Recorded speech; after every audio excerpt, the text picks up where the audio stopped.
Yeah, because I want y'all to know. While I be laughing at y'all, I don't trust y'all for a minute.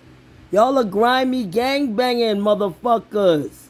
Ex-drug dealers on probation, parole. Some of y'all's current pedophiles, motherfuckers with sex crimes, crimes against children, domestic violence, all of that kind of shit. No education. You know, y'all like to attack. You know, y'all are very low IQ, violent motherfucking like cavemen type shit. You know, modern day hood rat cavemen, and y'all would take my life in a minute for nothing, yo. Nothing. I humbled myself. I don't humble myself. See, y'all don't know me. My family know me. My family tell y'all I don't humble myself. I'll play nice, but then when I get fed up with playing nice, yo, Crystal will fucking rampage, yo. She's a bitch. Nobody can fucking stop her in the family, you know, except my moms. My moms, and that was it. And I gave respect to my Aunt Doris. You know, because she was the OG in the family with all the money. Everybody followed her. Okay, I respected her. She raised my son. You know what I'm saying? When I was fucked up years and years and years ago. You know what I'm saying? I keep it real. 25 years ago, 30 years ago, my life was different 35 years ago. When I was in my mid-20s and shit like that, all the way up until I was almost like 30. My life started changing when I was around 30. But up until then, my 20s, I was a wreck. I was a wreck, yo. I ain't take care of no responsibilities. I didn't take care of my oldest, my firstborn daughter for the first 2 years. I was fucked up. Totally wrong. You know what I'm saying? And I made a whole bunch of motherfucking changes and shit. But the one thing my family tell you ain't never changed about me, yo. When Crystal get fed the fuck up, all that nice shit go out the window, yo. All that nice shit. Yeah, yeah. Yeah, that's why I tossed my oldest daughter out. She was 25. Yeah, we you know, she don't like me or whatever, got a problem with me, whatever. God, go on, good luck, God bless you, thank you and goodbye. You know, don't let the door hit you with a good Lord split you. You know what I'm saying? Because she was 25 and lied to me to my face. I hate liars. I hate liars. My husband, he's a liar. You know what I'm saying? Pedophiles, perverts, they liars. I hate liars. I'd rather be around a motherfucking thief before a liar because, see, a thief, you can have an honest thief who he'll steal and he'll tell you, yeah, I steal this or that.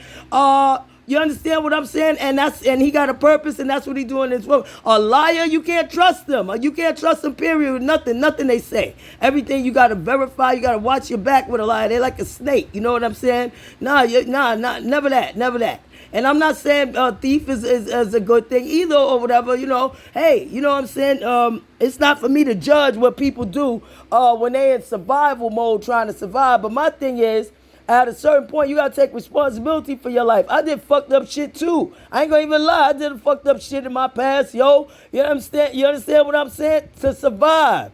And when it comes to self-defense, I'll do anything, grimy, cause I don't start it, but I will finish. Yeah, I'm gonna defend myself. Or my choice is, should I wind up like my murdered sister?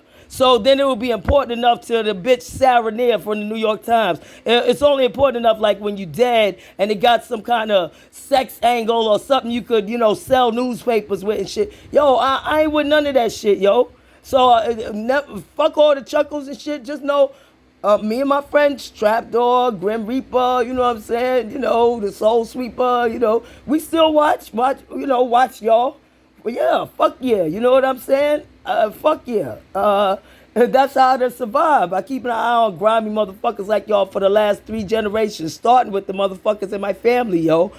Starting with the men in my family, and then moving on to the men in my community. You know, do you know how hard it is for a black woman or a child, a female child, to get home safe? In the hood these days, the men don't even make it home safe. The cops don't even make it home safe. I lived right there in the neighborhood, 183rd, Wild West, where they shot the female officer in the head while she was sitting in the motherfucking police van doing paperwork. She wasn't even doing no rah-rah shit. She was a Spanish cop. Nobody said nothing about that. She was a Spanish female cop sitting there doing paperwork. She was not doing no rah-rah shit. She wasn't doing no rah-rah shit. She wasn't thugging on nobody where they felt like, yo, we got to get paid back on it. She was sitting in a fucking vehicle doing paperwork. And when the nigga just walked up on a crazy motherfucker, just decided today's the day, shot in the head, ran down the street, and the other cops caught up with him a block later and killed him. 2 senseless deaths for nothing. He killed her for nothing, and then he died a few minutes later running from the cops. All for this is that same corner. I ran from bullets on that same corner, 183rd, and motherfucking right there off of Grand Concourse. What is the next one over there? After Grand Concourse is shit. I forget. Is that Creston? I think it's Creston. Right there, 183rd. Yo, as soon as I turned the corner, within less than 10 15 seconds after I turned the corner, the bullets popped off right there on the corner with the Jamaicans. You know what I'm saying? Them niggas who will be out there selling their motherfucking weed and trees. That's not my business what they do. It's not my business what any of them do. My policy is do what you do. If you a grown-ass motherfucker out in them streets doing gangster shit or whatever, I know all about that. Do what you do. Whether it's, selling this or selling that or whatever. But leave the kids out of it. That's what I say. It's simple. Do what you do. I ain't trying to be nobody's DEA, drug enforcement, or moral majority like the niggas across the street try to be the moral majority over me. Because I smoke a little weed, but they don't say nothing about the 24/7 crack house 2F down the hall. And the cops don't either. What? Nah, I said do what you do out in them streets. Okay? I know all about it. But leave the kids out of it. That's what I said. Why? Because I was one of them kids. My sister who was murdered was one of them kids. My best friend who was almost murdered was one of them kids. I saved her life. My mother was one of them kids. My mother was raped by a family member who I'm not going to mention because I don't want to dirty his name. He's dead. But I would if I had to. You know what I'm saying? I stand in all truth. And my mother was never a liar. She told me that. She was crying when she told me. She was like shaking him. You could see it really, it scarred her. And all the abuse, the sex abuse I suffered growing up, yeah, that shit scarred me. So you motherfuckers who don't like me, but y'all like looking at child porn and fucking young girls under 18, you know what I'm saying, and all of that? You pat yourself on the back. Niggas like y'all 2 generations ago, 3 generations ago helped create me. Okay? Niggas just like y'all help create me. And so, yeah, because sometimes, not every time when you do that fucked up shit that it's going to have the same outcome. You understand what I'm saying? Insanity is doing shit over and over and expecting different results. Well, you got a different result. You got a different result, so there you go. So I want them to know that it is what it is, and I'm keeping a close eye on their ass because I don't trust none of them. None. You know what I trust? Actions, not words. I already seen their actions. I know what they do. They'll kill you for nothing, like they killed that boy Jason Perez around the corner for nothing. Nobody talks about that. They want to get back to talking about me. For 5-6 years, I've been sitting there minding my business and trying to. And here's the thing. I was in here trying to study. I got my notebook, everything. All of that. I bought a little new laptop and a little new phone and all of that and everything, and was doing the online courses during COVID time. To study to open up my own 501c3, I had to study business courses first. I was planning to invest like at least 5 years, 3 to 5 years studying. At least I was going to have to do that. And then another 5 years in prep to even think about opening a business. That's like 10 years time.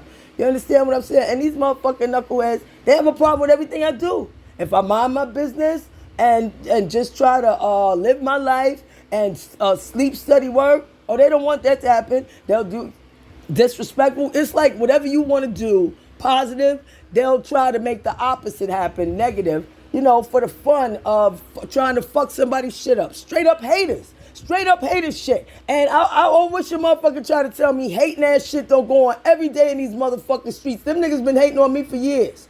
For fucking years, for fun. Because that's how they get down. That's what they enjoy. That's what I said. Children of the darkness. There's children of the light, children of darkness. And they in every race, every religion, every country, here in America, abroad, everywhere.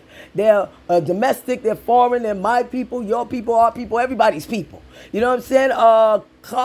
Motherfucking corruption has no color. It has no motherfucking country, no religion, no sexual orientation. Corruption is fucking corruption across the fucking board. Either you are corrupt or you're not. Either you like motherfucking trying to corrupt young kids or violate violate young kids and women or you don't. That's a straight black and white motherfucking line, a yes or no. And a lot of these motherfuckers, they like doing that shit. And so, I say to them, you know what I'm saying? Well then, pat yourself on the back, because motherfuckers like you helped create me. And Maxwell, the Dirty 30, and the homeboys on 160. Shout out to Will and Richard, the twins, and the dog Murder. And, everybody know what I'm talking about.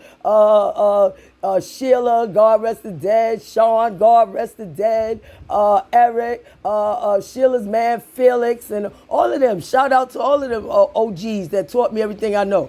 And there you go. So it's whatever. Now I report on y'all every day. And you know what's the beauty part of it? Y'all caused it. Remember, I wasn't doing this for fucking 4 years. 4 or 5 years, I wasn't doing this. But now I do it every day, right? Why? Because of y'all, especially Chuckles. Shout out to the MVP. That's when I got fed up. I was like, you know what? Now I'm going to flip it. I'm going to do it to them every fucking day. The same shit they did to me. I love taking what motherfuckers try to do to me and flip it on their ass. How y'all like it? How you like me now? I'm going to report on y'all every day like y'all was doing to me. Eyewitness News fan. Yeah, but the only difference is I was actually trained as a journalist and y'all was not. Y'all just nosy, pushy, pedophile, violent, gangbanging bastards. There you go.